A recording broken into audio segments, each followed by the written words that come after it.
which are these costs? Be the selling and distribution expenses. So if you have to sell a product and you have to deliver the product, obviously, not only you will have some marketing involved, sales, or the delivery of the product itself, right? The transportation cost, all those kind of things. But it also includes salaries of your sales team, right? Or your marketing team, advertising cost, all those kind of things. You can see they are indirect. These are indirect costs. We were talking about that secretary, right? In the admin building, that is an administrative expense, right? And that's your operating expense. So what are we really talking about here? We are talking about rent, utilities, administrative salaries, office supplies, depreciations on office equipment. Why am I saying office equipment? Very important there. Office equipment, not equipment that are in the actual production or plant. But you heard about your EBIT. Guys, you know EBIT, right? All of you who are working, you know EBIT.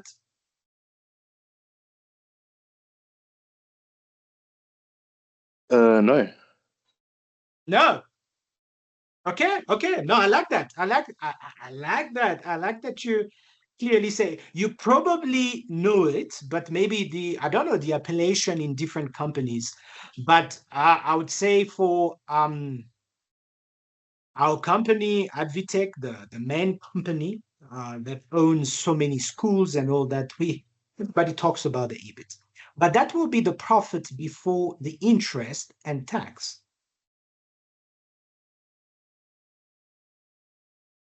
Profit before interest and tax. Why is it important? Is because remember we had the operating expenses, and I said the operating expenses is full of indirect costs, right? So you have those indirect costs in there.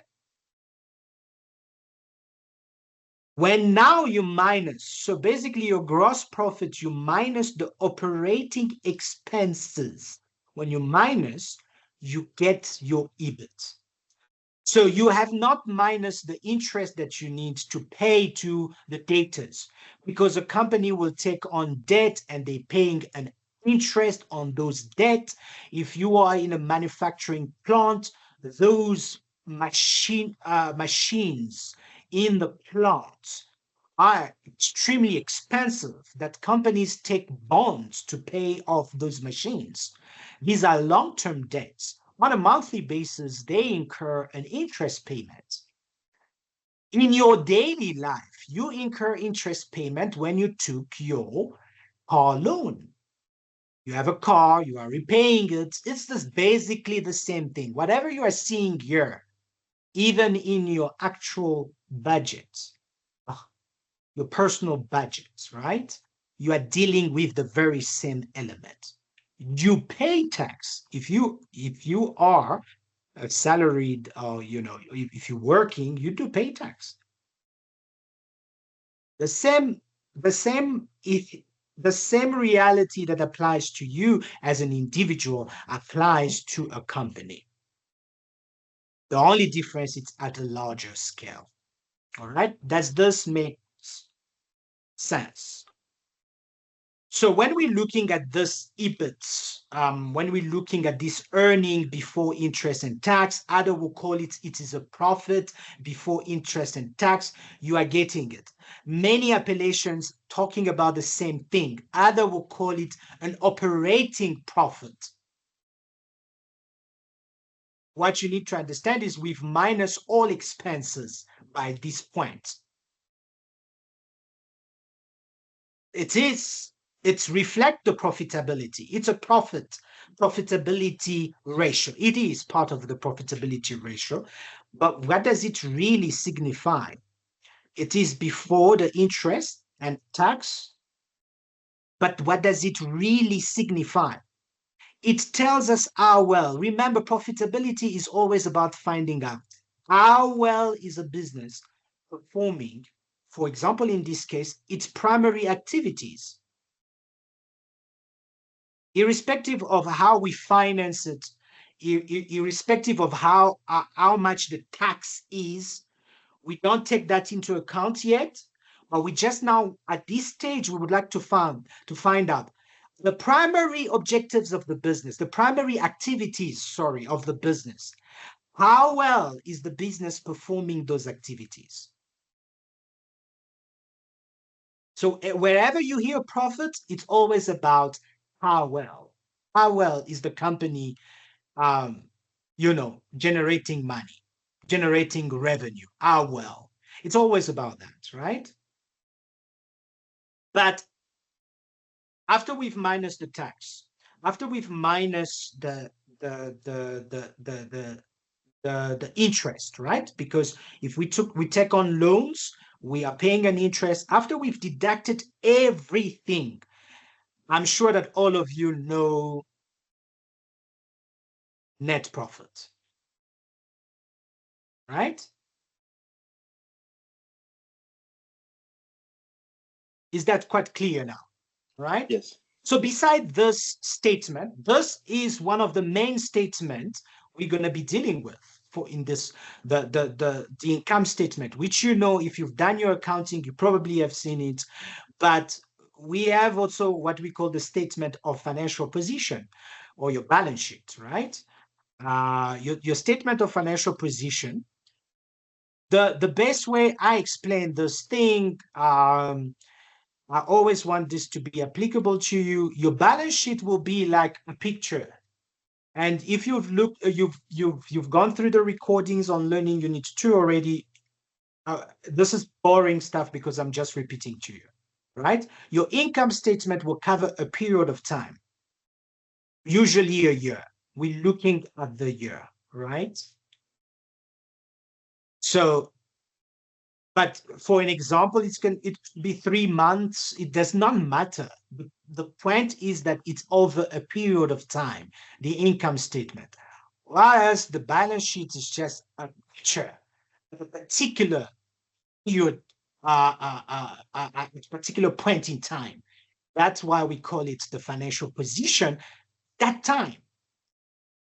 So they make sense. Both of them go hand in hand when we do ratio analysis, is because we are feeding from both. We're looking at information on the income statement or on the balance sheet, and we are using both to be able to look at the performance of the company, at the financial situation of the company. Just like we would do the same for you when we take your banking statement and we're looking at your banking statement, we're looking at the financial health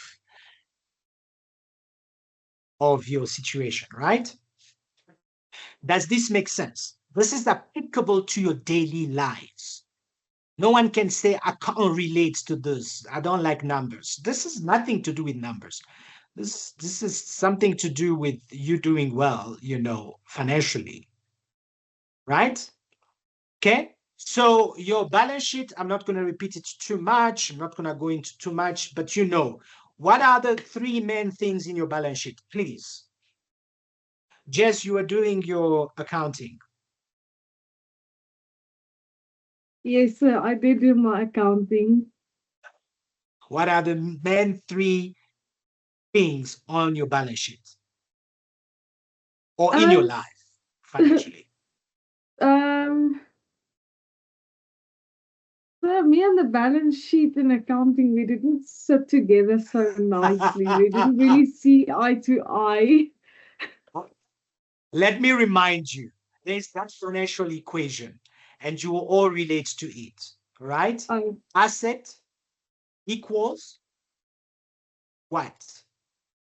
Expenses and liabilities. I like that. So liabilities is one of them. Which other one? Not expenses, but which other one? Oh, owner's equity. There we go. That's it. For the rest of the class, no one else? Are you there, guys? Okay, but this is an example of a balance sheet, right? Wanna be rich. This is a classical example. I would like you to go and take this example and tell me what is income, what is expenses. In any case, it's already there. It's already there. But I want you to be able to distinguish between what is income, what is expenses, right? Because it's very important and it plays a major role in majority of things you're going to do, right? Obviously, when I'm talking about interest, for example, this is a good example. By looking at this example, you need to be able to see, is it interest, uh, did we take on loan and we are repaying the interest, or did someone took loan from us? So if you are like Kobe, Cody, Cody, you are in property, right? People take loans, right, to purchase from you guys.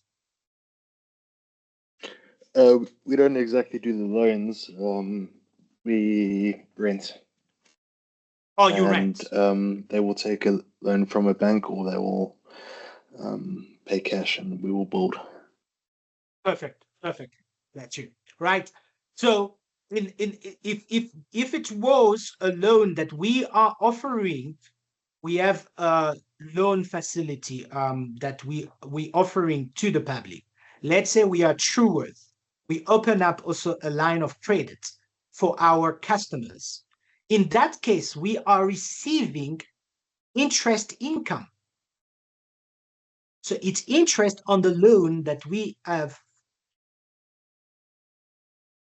granted to the public. So you need to make sure that you understand in what context is this interest that we are talking about. In other words, let me make it simple. Is it a plus or is it a minus for us? Is it money that is going out or is it money that is coming in? If it's a plus or if it is a minus. When we are paying on wages and salaries, it is a minus for us. It's a minus. We are paying out. It's money that is going out. In that case, it's an expense, right? So you need to be able to categorize very quickly these costs. Rent that you are receiving and rent that you are paying are two different things. So, guys, I hope that this is clear. But coming back to another very important statement, financial statement we look at, it's the balance sheet. And there's these three elements. You have your asset. You yourself, as a person, you have assets. You have assets, could be the car, whatever that you have. It could be a long-term asset or a short-term asset, right? So, but those are your assets. You took on debt. You have liabilities. It could be a long-term debt, like a bond. That's a non-current liability. A current liability could be a short-term loan that you took that you're going to repay in 3 months. That's a current liability. It's usually shorter than a year or within a year. All right. Same applies for a company. I hope that this is clear. And you have your equity, your owner's equity. That is basically um, the residual interest in the assets of the company. So that's the reason why we say if you take your assets, you minus all your liability. Remember, asset is what you own. Liabilities is what you owe. What I own minus what I owe gives me what? That residual amount there is basically the idea of the equity because that belongs to you. Is that making sense? As simple as that. So for a big company, you would have retained earnings, for example. Once you have paid everything out there, you have paid taxes, you have paid, you know, your interest, you've paid your datas, you've serviced your debt, everything and all that.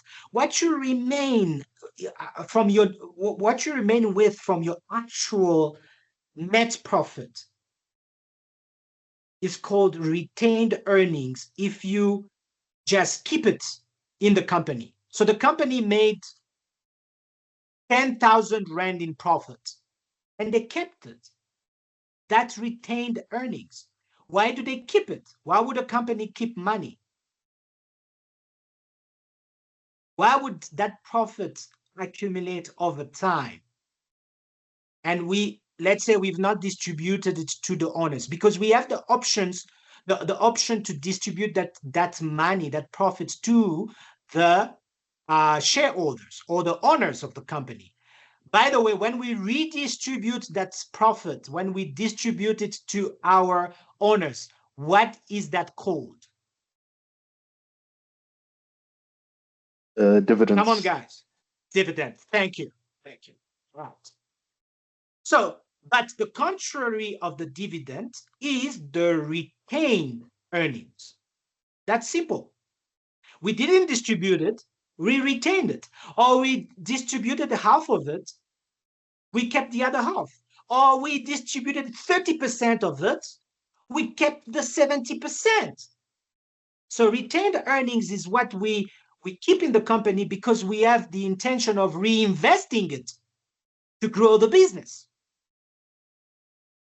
Some of the most successful businesses out there, for example, Facebook or many other companies, did not pay out dividend in many years, in decades even. Facebook, I do remember that at a certain time, it was decade in, they never paid a single dividend. Guess why? Because they were reinvesting all that money to grow Facebook. And the owners or all the investors did not even complain because they are today, some of the original investors in Facebook are billionaires now, right? Because the potential of the company to grow was so big out there that people are okay with that. It's part of the management of the company. Remember the principal and agent that we spoke about in Learning Unit 1? The agency problem, very important, is that the owners delegate, that the responsibility of management to the managers. And the managers are managing the company. And the managers say, listen, we're not going to pay you dividend at the moment. We need to reinvest that money. Does this make sense, guys? Yeah, that makes sense. Yeah.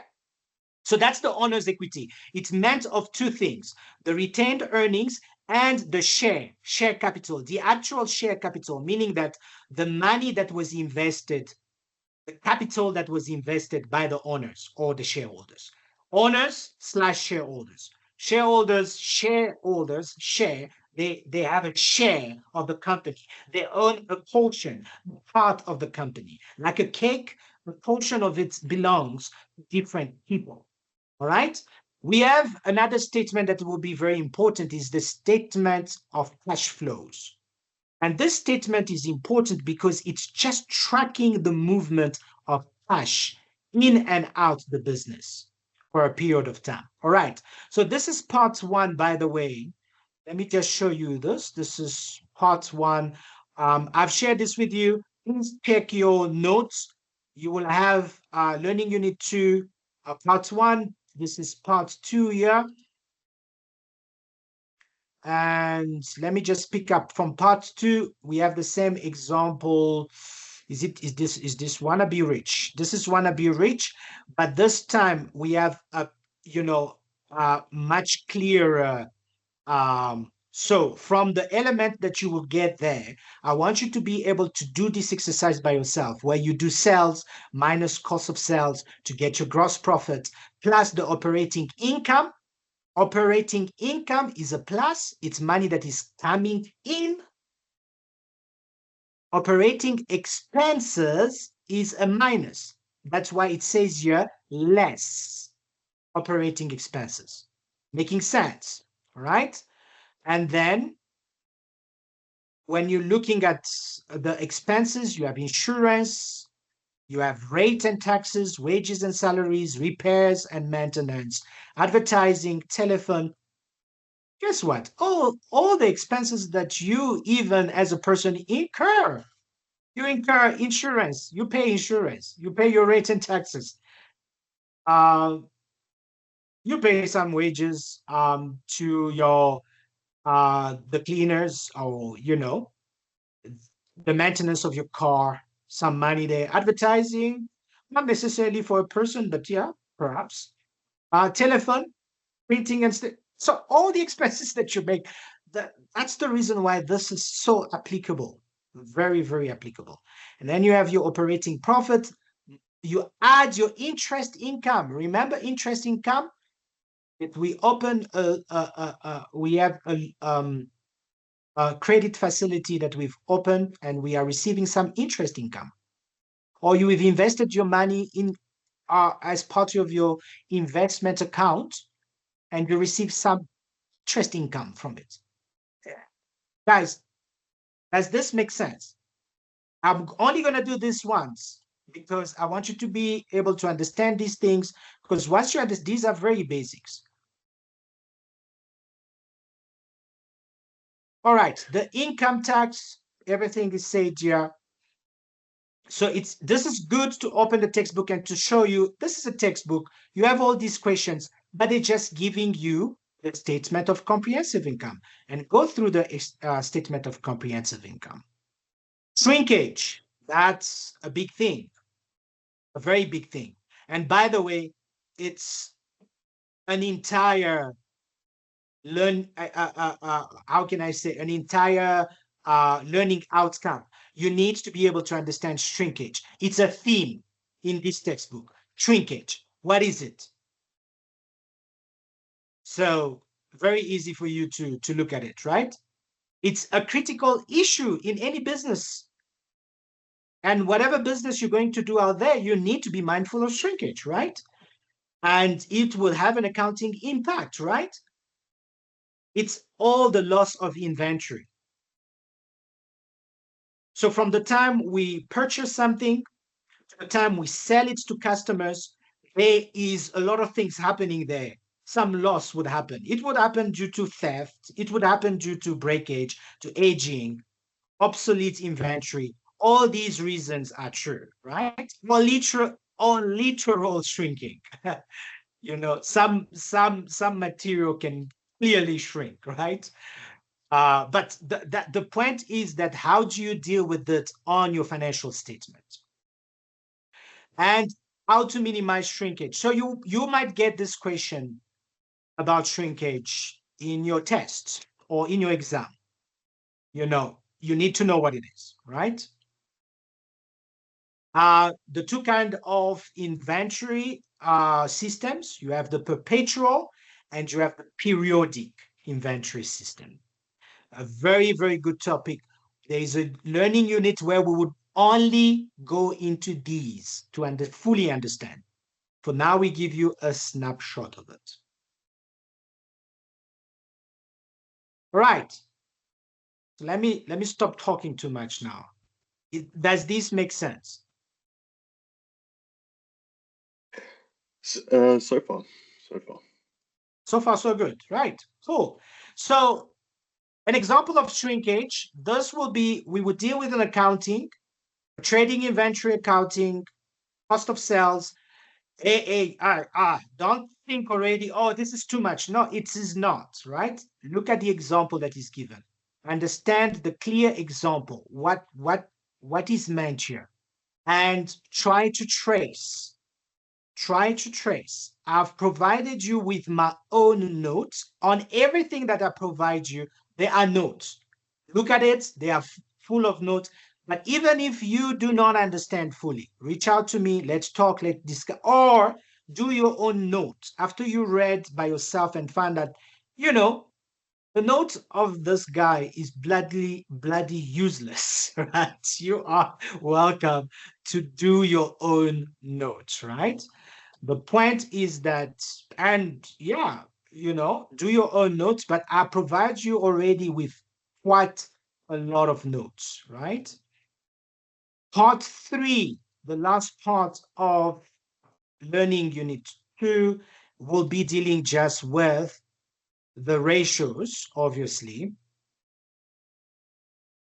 but I wanted to the analysis and interpretation of financial statements. Especially next week, we're going to cover, and that's why we have actually 2 or 3 weeks to just dwell on learning unit two so that you fully understand. But you will need to work with me this week. Make sure that whatever I send you out there, you look at it and you work with it because we are now in the numbers. The numbers are there. You can't now run away from the numbers. But let me just say one thing. And you have the lectures, they're out there. You have examples, you have tutorials, everything is there. If there's something that you do not see, ask me the question. It's just might be a simple thing as pointing you to where you will find it, right? So, but look at the ratios. Ratios are very, very important. And it is as simple as, the fractions that you did in high school. So there is no mathematical, you know, um, levels of difficulties here. I don't expect you to struggle to say, wow, it's too high mathematics. No, it's basically the simple fractions that you did in high school. But obviously, it's not about it's to understand what these ratios represent. Your profitability ratios, your liquidity ratios, your asset management ratios, gearing, which is debts ratios, right? Investment ratios, very important because we will need to look at all aspects of a business to be able to really see the financial health of that business. Why is it important? It's important to every stakeholder out there. The people who are gonna borrow you money, who gonna lend you money, the people who are going to do business with you, they are interested in your financial statement so that they know for a fact if they give you money, you're going to return that money. That's all it's about. So as especially for you as an entrepreneur, this becomes critical because it might just be the difference between you succeeding in any business venture you are doing and failing. So this is a skill, and please do go through learning unit two by yourself and use all the material that has been provided. If you are not satisfied with the material, please actually even speak to me to say, I've gone through the material, but I will need a little bit more. We can even create material, new material from our collaboration, right? We do understand, especially at VC, we do understand that this collaboration between student and lecturer is so critical for even the innovation in education because we are able even to put up new materials out there. For example, the podcast that you have there is one of the students who requested it. If only I'm too busy, if only I could have even a podcast. So we created a podcast, right? Short learning videos sometimes might just come from you wanting shorter, you know, overviews, and we will indulge you. We will indulge you. Okay, guys, that's it for the 1 hour we have. We have every week. Remember to always show up every week, and please do your bit during the week. The idea is that the material, I release the material ahead of time, provide you with everything ahead of time, so that you can be able to go through it, so through some of it or all of it, so that when you come to class, you are definitely well prepared. All right. I will hand with actually Jess's question. Jess, are you there? Yes, sir. So your question was more or less about um wait a minute. The Yes, it question was was on. about the VAT. It, yes, yes, because I was going through the second learning unit, and Yes. I was looking at cost of sales, and they were discussing the cost of sales plus the VAT and everything. But I've encountered that I'm not sure in the statement of profit and loss or the balance sheet. I'm not so sure where, to where's the VAT going to go, or what are we going to do with it? Because I've struggled with it in accounting as well. That's, yeah, a very good question. Obviously, every vendor out there is almost like already working for the government in order to take on the VAT. Whatever cost is given to you uh, about anything, as always, you need always to think of it, is it value, is it VAT added, or um, is the VAT, is it VAT inclusive or VAT exclusive? That's the best way I can put it to you, right? So if you are having a question and they tell you that this amount is VAT inclusive, obviously you need to take the VAT away. You need to do a calculation to set aside the VAT. But when they tell you that it's VAT exclusive, you see, depending on what you're looking at. So but we do have very good example. The on your income statement, you are correct to say that you will look at your sales and your cost of sales. Your sales, because you are selling things and the price could include already the VAT. And when people pay the full amount, the 15% for the VAT, you will pay to the government. Does that make sense? Yes, it makes sense, sir. So you are collecting the VAT on behalf of the government. You are collecting the VAT already. So when you give an amount, so when you go do your shopping, when you look at your slip, you always see that the VAT is there because your Pick and Pay, your checkers, they are collecting that VAT and they're going to give it to the government. So now the good thing is that they don't ask you to calculate the VAT. They tell you, okay, when you're buying this product, this will be the amount of VAT, the 15% that is going to go to the government automatically. I trust that that makes sense, right? But if you are doing business with another company, sometimes they will quote you an amount. They would say, listen, it costs 10 rand plus VAT 15%. This will be the total. All right. So you are correct to look at the sales revenue to see if it's VAT inclusive or VAT exclusive, but you don't need to worry, Jess, because many examples that we're going to do, we will deal with that VAT there. But this was a quick explanation for you. So when you're looking at your income statement, you are wondering, where is that coming in? It will be on the first two lines, your sales and your cost of sales. The cost of sales, because when we are buying things, when we are buying our direct material, we are also somehow paying VAT. Make sense? Yes, it makes sense, sir. Yeah. Yeah. And as you know, guys, it was 15%. It was about to go high. It was about to go up, and people were, extremely upset, and all that project fell through. It didn't go ahead. But so our textbook is still fine, it's still 15%. And we will do that calculation, by the way, how to look at that. Okay, so that would be it for this learning session. Any other questions, guys, before we depart No, in peace? No, not I'm from my good. side. Thank you, sir.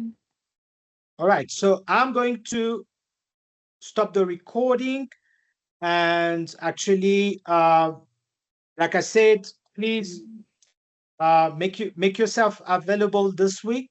If you go through learning unit 1 and learning unit 2, please push with learning unit 2 as much